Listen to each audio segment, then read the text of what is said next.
వేసవి ముఖ్యమంత్రి చంద్రబాబు చేస్తోన్న ధర్మ పోరాట దీక్షలో హీరో శివాజీ మాట్లాడుతున్నారు. లైవ్ లో చూద్దాం.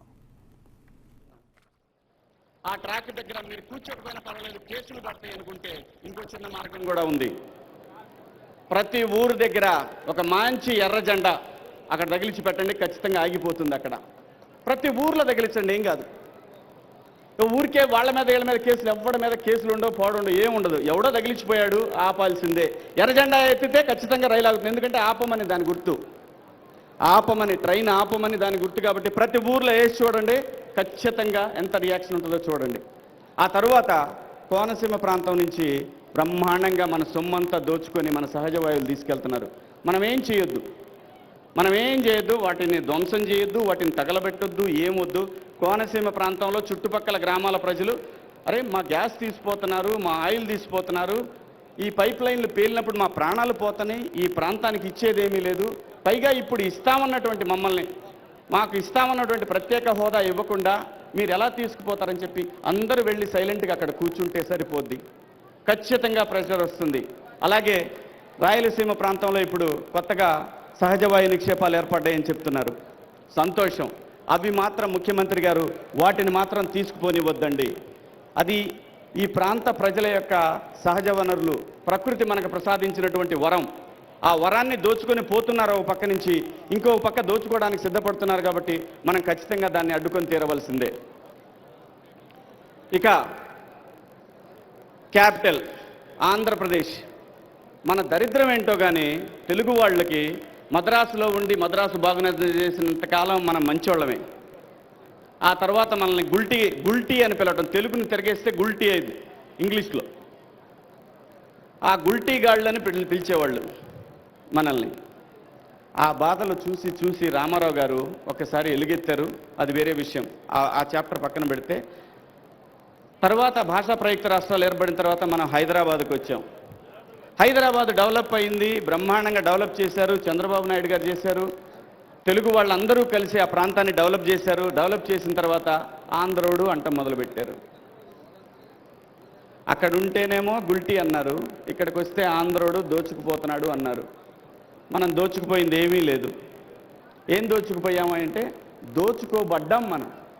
మన ప్రాంతంలో ఉన్నటువంటి మన పొలాలు, మనకున్నటువంటి ఏదైతే మనకి ఆధారమైనటువంటి పరిశ్రమలు కానీ అన్నీ అమ్ముకొని తీసుకెళ్ళి హైదరాబాద్లో పెట్టాం. ఈ రోజున మళ్ళీ వాళ్ళు తంతే వచ్చి ఇక్కడ పడ్డాం. ఈ తన్నేటప్పుడు మేమున్నాం మీకు అని చెప్పినటువంటి భారతీయ జనతా పార్టీ ఈ రోజున మనందరినీ నిట్ట నిలువునా మోసం చేసింది. ఇంకో ముఖ్య విషయం, ఇప్పుడే నాకు బ్రేకింగ్ న్యూస్ వచ్చింది. అదేంటంటే నలుగురు మంచివాళ్ళు లండన్లో కూర్చున్నారు. నీరవ్ మోడీ, విజయ్ మాల్యా, లలిత్ మోడీ, నరేంద్ర మోడీ. ఈరోజు వాళ్ళు నలుగురు లండన్లో ఉన్నారు. మహానుభావులు నలుగురు లండన్లో ఉన్నారు. భారతదేశం గురించి వాళ్ళు చర్చిస్తున్నారు. ఇంకా మనం ఏం చేయాలి, ఇంకా ఎలా, ఇంకా ఎంతమంది ఉన్నారు మన వాళ్ళు అని వాళ్ళు ఆ చర్చల్లో చాయ్ పే చర్చ అని పెట్టేశారు వాళ్ళు అక్కడ.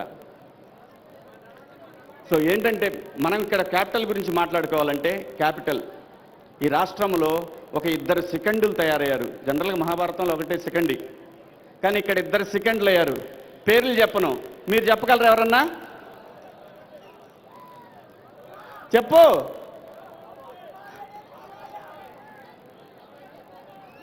అది తప్పు. ఇంకో 2 ఉన్నారు. అది మీ వ్యక్తిగత విషయం, నేను చెప్పలేను. 2 తయారయ్యారు. ఆ 2 సంగతి తొందరలో చెప్తాం మీ అందరికీ.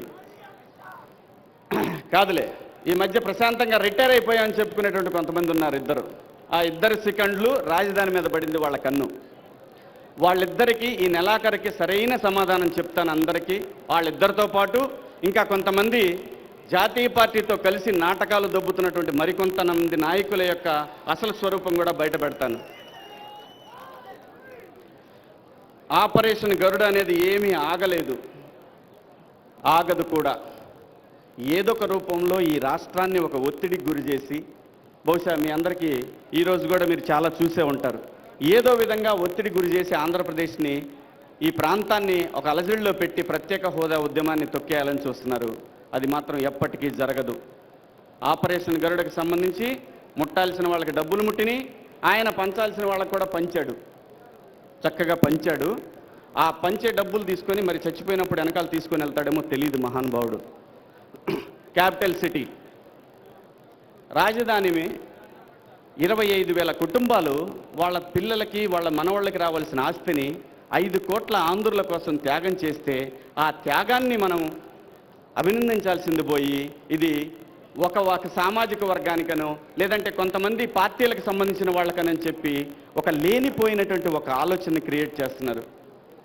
ఈ దేశంలో మన దేశంలో ఇంజనీర్లు లేరా ఈ రాష్ట్రాన్ని అమరావతిని నిర్మించడానికి?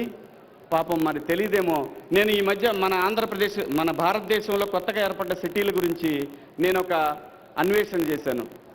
ఆ అన్వేషణ నాకు తెలిసింది ఏంటంటే 1950లో చండీగఢ్ ఏర్పడ్డప్పుడు దానికి ఇంజనీర్ వచ్చేసి ఒక స్విట్జర్లాండ్కి సంబంధించినటువంటి ఒక ఇంజనీరు 1950లో. ఇప్పుడు మన దగ్గర లేరా అనుకుంటా అని మాట్లాడుతున్నారు. మరి ఆ రోజుల్లోనే బయట దేశాల నుంచి ఇంజనీర్లు తీసుకొచ్చి వాళ్ళతోటి రాజధాని ఎలా ఉండాలనే నిర్మాణానికి సంబంధించినటువంటి డిజైన్స్ అన్నీ తీసుకోవటం జరిగింది. ఇంకా ముఖ్యమైన విషయం అంటే ఆ ప్రాంతంలో ఏదైతే చండీగఢ్ ప్రాంతంలో ఎకరం భూమి ఎంత కొన్నదో తెలుసా ప్రభుత్వం ఆ రోజున? తక్కువ అంటే 56 రూపాయలకు కొన్నారు ఒక ఎకరం. 56 రూపాయలు. మహా ఎక్కువ అంటే 2,000 నుంచి 3,000 రూపాయలకు కొన్నారు ఎక్కువ పెట్టి. ఏది మనకు జరీ భూములు అంటున్నారు కదా, అలాంటి వాటిని 3,000 రూపాయలు పెట్టి కొన్నారు. అదే నయా రాయ్పూర్ వెళ్తే ఎకరానికి 6 లక్షల రూపాయలు ఇచ్చారు, ఒక ఇంటికి ఒక ఉద్యోగం ఇస్తామని చెప్పారు. మరి ఇదే ఈ రాష్ట్రంలోకి వచ్చేసరికి రైతులు స్వచ్ఛందంగా ముఖ్యమంత్రి గారు అడిగారని చెప్పి 33,000 ఎకరాల భూమిని ఆంధ్రప్రదేశ్ కోసం త్యాగం చేశారు వాళ్ళందరూ కూడా. ఆ త్యాగానికి పెట్టిన పేరేంటో తెలుసా?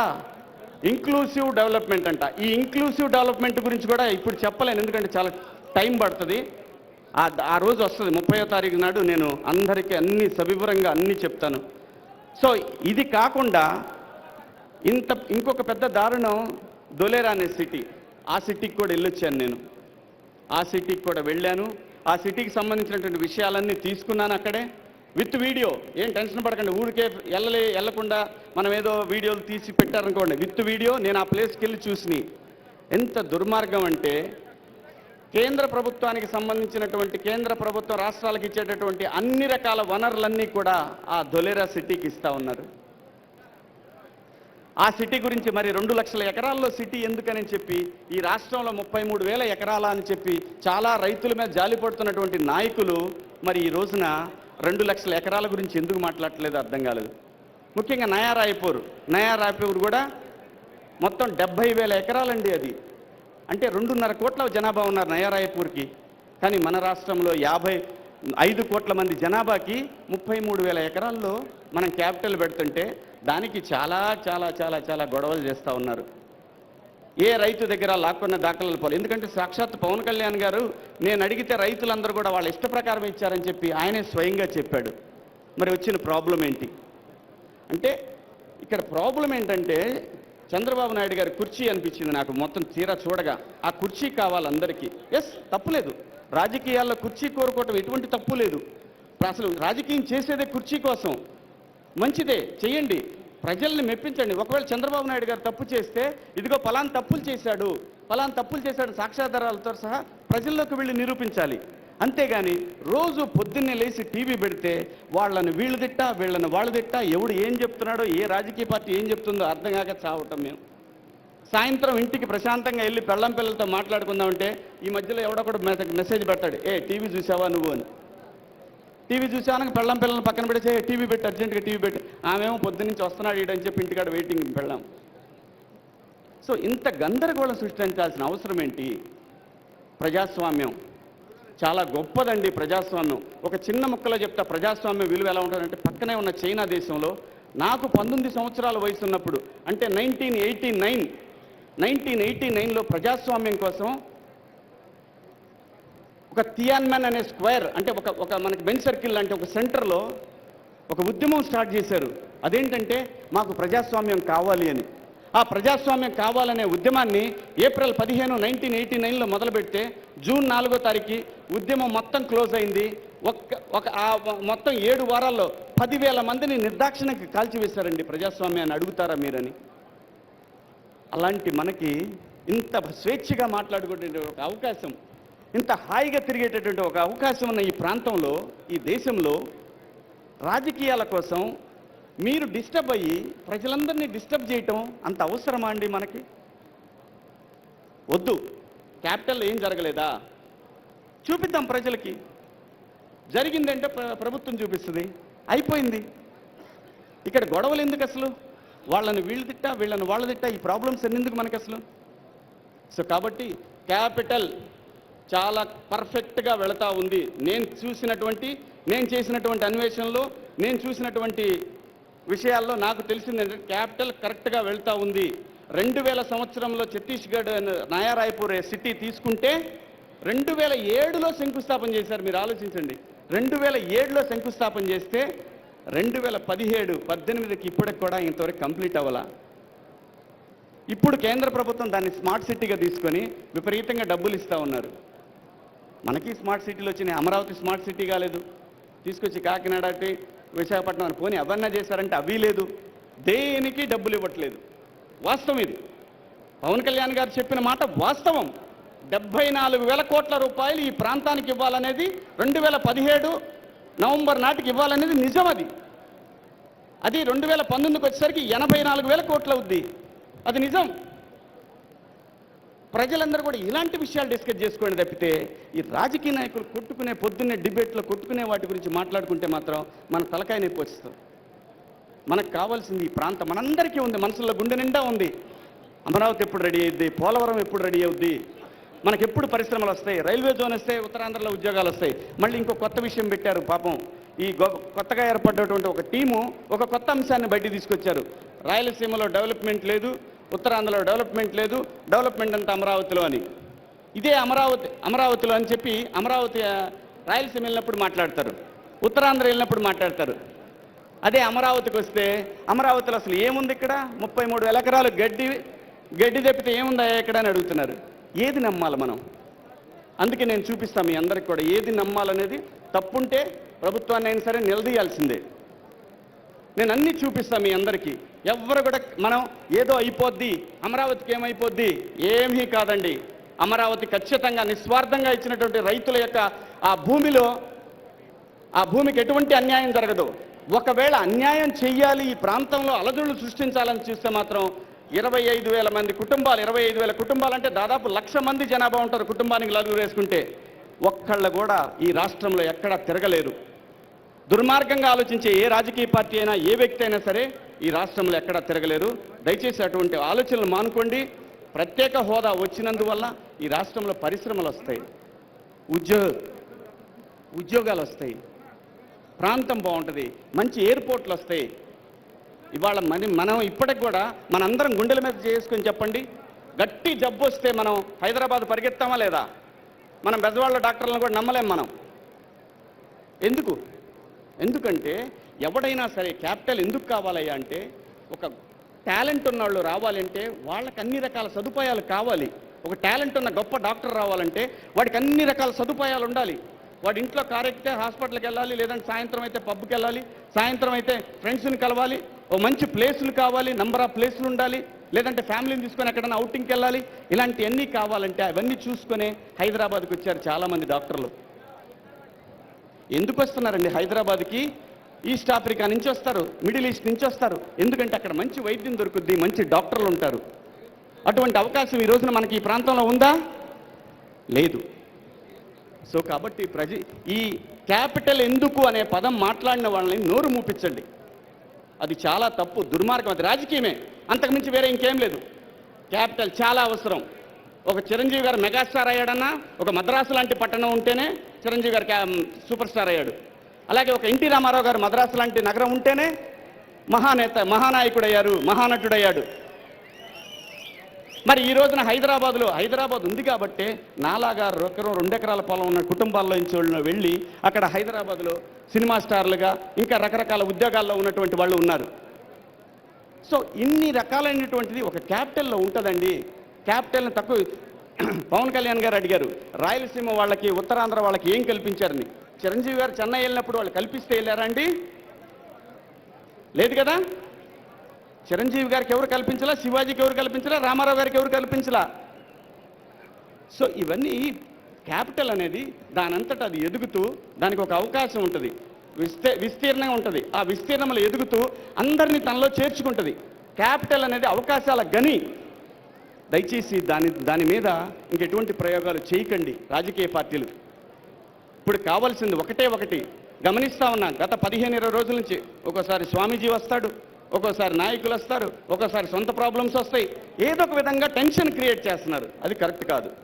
రాజకీయం మొగళ్ళలాగా చేయండి, దమ్ముగా చేయండి. ఎస్, నువ్వు ఈ తప్పు చేసావని చెప్పండి. అది రాజకీయం అంటే. నువ్వు ఈ తప్పు చేశావు, ప్రజలు నిరూపించారు. లేదంటే నువ్వు ఈ అవినీతి చేశావు, ప్రజలు నిరూపించారు, నిన్ను జైల్లో పెడతారు. ఇలాంటివన్నీ చూపిద్దాం, ఇలా చేద్దాం. ఇది రాజకీయం అంటే. అంతేగాని పొద్దున మైకు తీసుకుంటే సాయంత్రం వరకు నువ్వు దొంగ, నువ్వు దుర్మార్గుడు, నువ్వు నీచుడు, నువ్వు చండాలుడు. ఏంటండి ఈ పదాలు? ఆడవాళ్ళు పంపులు కాడ తిట్టుకున్నట్టు. చాలా దరిద్రంగా ఉందండి. అటువంటి పరిస్థితి రాకూడదు మనకి. ఇది గొప్ప ప్రాంతం అవుతుంది. బ్రహ్మంగారు ఇందాక ఒక ఆయన చెప్పాడు, కాలజ్ఞానంలో చెప్పాడని. అటువంటి గొప్ప ప్రాంతం అవుతుంది ఇది. ప్రజలకు నమ్మకం పెట్టుకోండి, నిజాయితీగా పనిచేసే వాళ్ళ వెనకాల నడవండి. ప్రత్యేక హోదా కోసం ఇందాక నేను చెప్పి మాత్రం మర్చిపోద్దు. ఏ ఊళ్ళో ట్రాకుంటే ఆ ఊళ్ళో జెండలు. బాబు గారు వద్దంటారు, బాబు గారు గవర్నమెంట్లో ఉన్నారు కాబట్టి వద్దంటారు అలాంటి పనులు. కానీ లేకపోతే వాళ్ళ మీద ప్రెజర్ రాదు. ముఖ్యంగా గుజరాత్ వాళ్ళు అయితే వాళ్ళు మామూలుగా మాట్లాడితే మాట వినరు. కర్ర తీసుకొని ఏంద్రా అని అంటే కానీ మాట వింటారు వాళ్ళు. అలాంటి మనిషి మోడీ. సో కాబట్టి మనం నయానా భయానా కాదు. బాలకృష్ణ గారు చెప్పినట్టు దండోపాయమే కరెక్టు. ఖచ్చితంగా ఆంధ్రప్రదేశ్ ఒక్కసారి తొడగొట్టండి బాబు, ఒక్కసారి కొట్టండి మీరు. అది తొడగొట్టి మీసం మెలే చెప్తున్నాం. ఖచ్చితంగా ఆంధ్రప్రదేశ్కి ప్రత్యేక హోదా సాధిస్తాం. అమరావతి నిర్మాణం కంప్లీట్ అవుతుంది. ఇది తెలుగు వాళ్ళ యొక్క కోరిక, ఆంధ్రుడి యొక్క ఆత్మగౌరవం. ఈ ఆత్మగౌరవాన్ని ఎవడన్నా దెబ్బకొట్టాలనుకుంటే తొక్కి పడేస్తాం. జై తెలుగుడు. Thank you sir. మీ సంఘీభావానికి ధన్యవాదాలు తెలియజేసుకుంటూ ఇప్పుడు గౌరవనీయులు మాజీ మంత్రివర్యులు పెద్దలు ఇనగాల పెద్దిరెడ్డి గారిని ఆయన సంఘీభావాన్ని తెలియజేయవలసిందిగా కోరుతా ఉన్నాం.